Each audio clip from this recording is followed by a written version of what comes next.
Hi everyone, Oleg here. Do you have kids that fight all the time? If not all the time, then very, very often.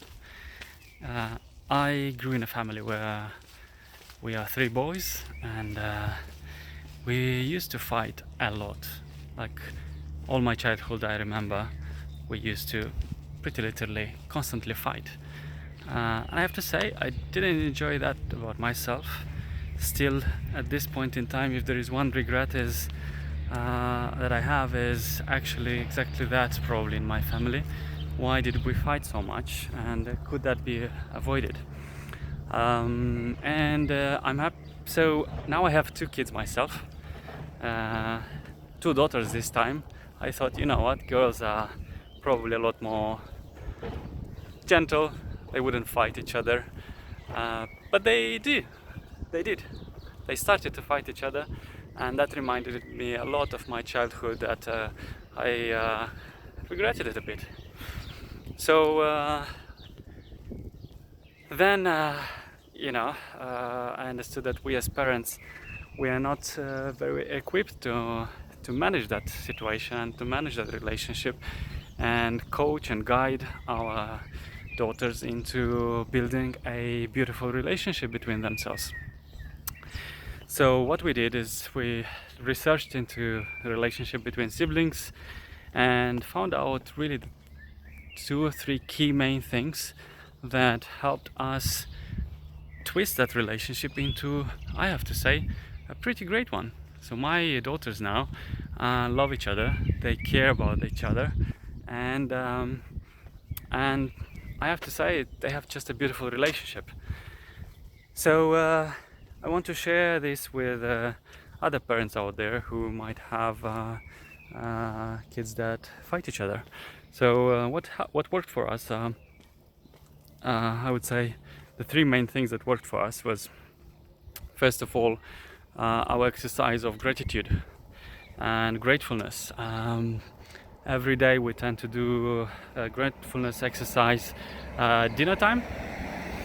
So each one of us, we just remind and remember and talk about a thing or two that we are grateful for that has happened recently to us, or we simply feel grateful about today.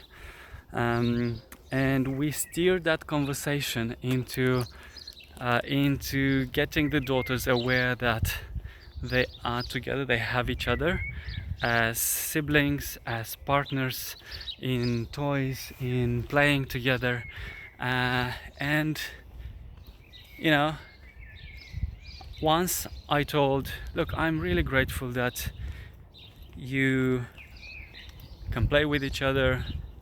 There are families out there with no kids at all, or with just one kid, and you know, I see that you have each other, and you can you can share toys, you can plan games, and you can spend a lot of time together. You can play football. You can, they are not at similar age at all, but still there are a lot of things that you can find them to be grateful about. And I just brought that to my gratefulness exercise during that dinner time, maybe twice or three times.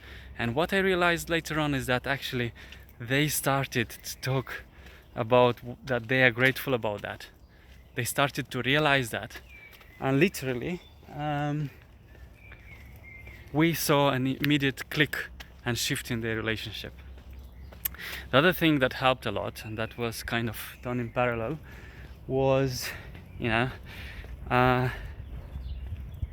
praising when they are doing things that are developing a relationship into a nice one.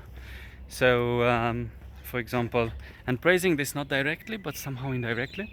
So I'm talking to my brother, for example, and speaking loudly that, hey, I'm so proud and so grateful to see that my daughters have played so nicely today.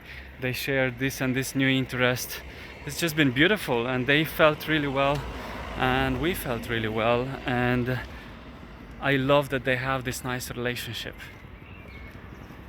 And I was talking over the phone while I was conscious that my daughters are listening as well, and they are hearing me. They have the ability to hear around.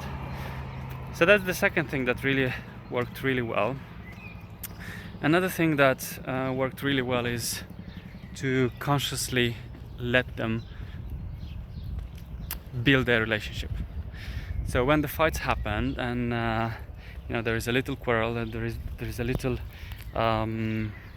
disagreement over something, I consciously let them find solutions that work the best way possible for both of them. And when I need to intervene, I don't, I try not to stop them. I try to convince them to find a win-win type of solution when they're not sharing something or they are fighting over something. Trying to ask them, hey, how can you find a solution that both of you are the happiest you can be out of this situation? And that is really the technique I use when I hear that I really need to intervene.